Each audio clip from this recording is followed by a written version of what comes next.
대한민국 공무원 사회에 가장 질적으로 떨어지는 이 여러 구역들이 있습니다. 검찰은 말할 것도 없고요.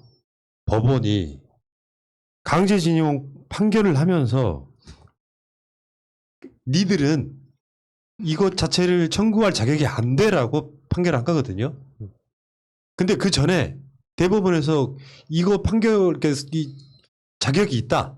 해도 된다라고 해서 청구를 한 건데 이거를 하급심이 막상 그 청구가 들어오니까 안 돼. 니들은 자격 안 돼. 그러면서 붙인 이유가 일본이 우리나라를 많이 도와줬기 때문에 이런 나 진짜 이게 말이 됩니까? 아니 이게 결정적인 문제는 이분은 사고 자체가 전체주의적 생각이에요. 왜냐하면 이게 박정희가 한일 청구권 협정에 따라 국가적 배상, 국가적 보상을 받았다는 거 아닙니까? 그래서 그 개인 청구권도 소멸됐다는 주장이에요. 이게 지금 민주주의 사회에 가장 중요한 건 개인의 권리와 자유와 인권과 재산권을 보호하는 것이거든요. 그런데 이분은 그거 박정희식 전체주의에 사로잡혀 있는 판사일 뿐만 아니라 저는 정말 한강의 기적을 이룬 것도 마치 일본 덕분인 것처럼 이거는 판사가 이걸 노골적으로 드러낸 건 처음 아니에요? 처음 같은데요?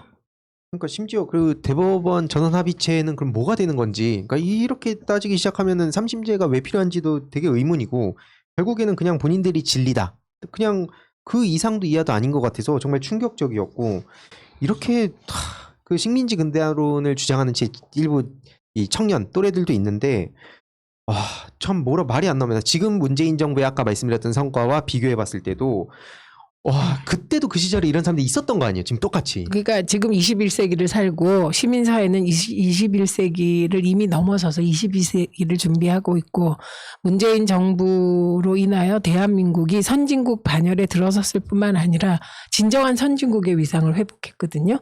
그런데 여전히 70년대식 사고에 젖어 있고 이건 뭐 한강의 기적이라는 단어, 미합중국과의 관계 개선, 미합중국이라는 표현부터 이게 이분은 과거에 사는 것 같아요. 그래서 저는 일부 그 대한민국의 엘리트 집단에 여전히 신식민지 자본주의 화론 등 그 왜곡된 역사관이 온전하고 있구나. 그게 그 밀폐된 집단.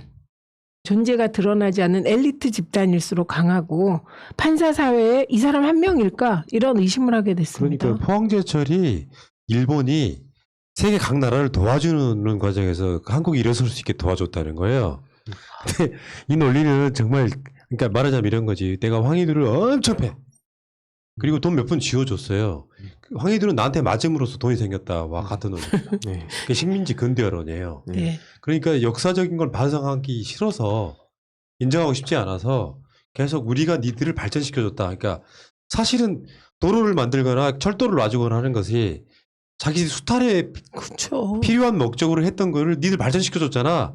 이런 논리를 지금 판사가 가져와서 어차피 한일 협정 등으로 해서 돈을 준 게 있기 때문에 개인이 청구할 수는 없어. 이렇게 주장하는 거거든요. 근데 한국의 판사가 이 사람이요. 이 판결만 내린 게 아니라 전에 위안부 할머니 판결도 비슷한 판결을 또 내렸던 사람이에요.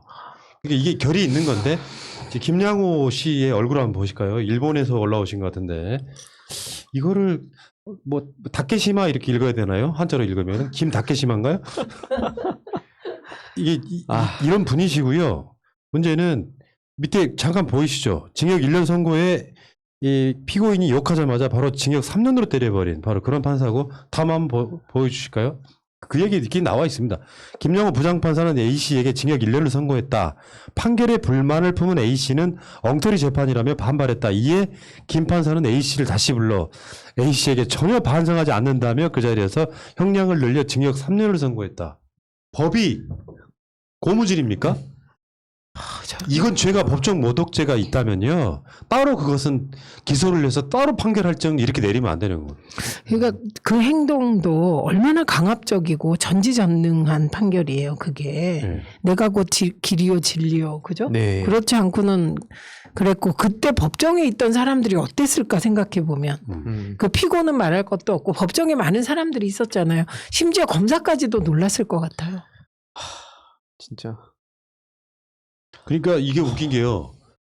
대법원이 청구할 수 있다, 청구 자격이 있다라고 그걸 줬잖아요. 예. 그러면 이게 대법원 판례거든요. 예. 근데 하급심이 그 청구가 들어오니까 그거를 당신들의 자격이 없다고 하는 것 자체가 이 자체가 성립이 안 되는 재판인 거죠. 예. 사실상. 아니 안 될 뿐만 아니라 이거는 항소심 대법 가면 그 대법 합의체 판결대로 나오죠. 근데 이 사람이 그걸 모르지는 않을 텐데 왜 이런 판결을 했을까? 그러니까 나는 그런 생각해봐요. 이 사람이 독일인 유학 갔다 온 거에 제가 파봤는데 일본 갔다 왔다는 말은 없기는 한데 실제로 그렇게 이영훈 같은 사람들처럼 네. 일본의 어떤 돈을 통해서 그 하버드대 그 교수 있잖아요. 네. 그 사람은 실제로 일본이 지원해주고 있지 않습니까? 예. 그러니까 순수하게 안 보이는 거고 이 사람이 선고 기일을 땡겨서 판결했거든요. 땡겨서 판결한 이유, 그러니까 실제로 그 청구한 사람들은 재판장에 오지도 못했어. 그러면서 땡겨서 판결한 이유가 법정에 소란이 일어날까 봐요. 법정의 안정을 위협할까봐.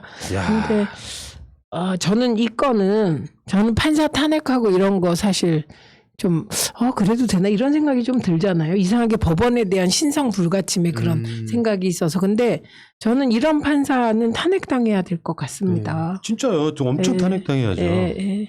근데 중앙일보는 시인 났더라고요. G7 회의 앞두고 뒤집힌 판결. 이제 외교의 시간이 왔다. 그러니까 문 대통령이 이 대법원 등의 판결 때문에 일본과의 관계가 좀 불편했는데 법원이 이렇게 판결을 내려줌으로써 문 대통령이 외교하기 쉬워졌다라는 신박한 논리를 만들어요. 이런 걸 이제 궤변이라고 하는 네. 겁니다. 네. 그리고 여러분은 눈앞에서 그 궤변을 언론이 만드는 걸 보고 계신 거고요. 야, 이게 대한민국 사회가 아직까지도 사실은 이게 나라의 정기가 살아있는 나라가 되면요. 이거 즉결판결감이에요. 입장 한번 생각해 보시죠. 이게 선진국 같으면 독일을 대하는 프랑스 등의 태도가 이런 판결이 가능할 것 같습니까? 이거 자꾸 민족주의 같은 걸로 몰아붙이는데요. 이건 이 인간의 인권의 가장 기본적인 문제 중에 하나입니다. 이거 보편적 가치예요. 예.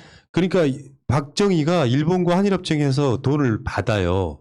그 돈을 개인한테 돌려준 적이 없어요. 실제로 그 돈을 얼만큼 박정희가 따로 챙겼는지는 아무도 모릅니다.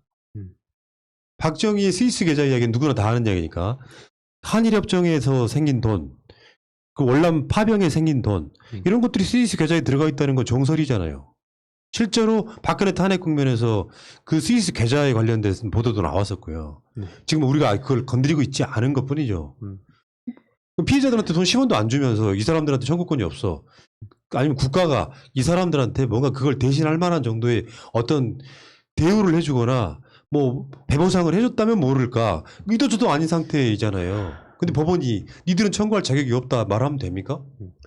저도 이 중앙일보 기사 보면서 되게 황당했던 게 뭐냐면 한일 관계 풀 마지막 기회가 열렸다 이런 식으로 표현하고 있는데 애초에 일본에서 그 터무니없는 그런 소리를 하면서 소부장 공격했을 때 우리가 잘 방어하고 국산화 성공하고 하면서 문재인 정부가 예상과는 다르게 이렇게 어떻게 보면은 본인들이 이제 밀린 거 아닙니까 일본에서. 그러고 나서 일본이 그럼에도 불구하고 아직까지 사과도 안 하고 뻔뻔하게 목 빳빳이 들고 있는데 지금 이런 상황에 한일 관계를 풀 마지막 기회가 열렸다 이런 걸 보면은 왜 우리가 자꾸 이렇게 패배자인 것처럼 왜 우리가 꼭 그렇게 숙이고 가야 되는 것처럼 이렇게 하는지도 모르겠어요. 일본이 우리한테 와갖고 지금 싹싹 빌어도 모자랄 판에 이런 기사를 한국에서 낸다는 것 자체가 전 진짜 도무지 납득이 안 갑니다.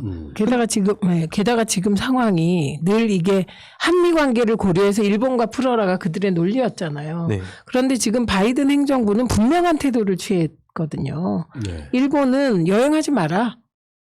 이런 위험하다 전화라 이런 입장을 내놨고 네. 우리나라와 관련하여서는 한미 정상회담에서 이건 한미 관계가 원래 트럼프 때도 나쁘지도 않았지만 이제 완전히 대등한 관계로 복원되면서 경제 협력, 백신 협력까지 나갔잖아요. 백신 동맹까지. 이런 상황에서도 이렇게 일본과 풀어라 하는 이유는 저는 뭐 뻔하다고 생각합니다. 이들이 가지고 있는 여전히 그 과거의 그 식민 사상, 지금도 이분들에게는 그냥 일제 36년은 계속 이어질 예. 것이다라는 일부 친일파의 생각들, 그 생각에서 벗어나지 못한 지식인 엘리트 그룹이 있다. 예. 이렇게 봐야 될 것 같아요. 서울중앙지법 민사합의 34부 김소우 데스네 씨 정말 어처구니가 없어서. 그리고 법원이 아니고 이분 한 명.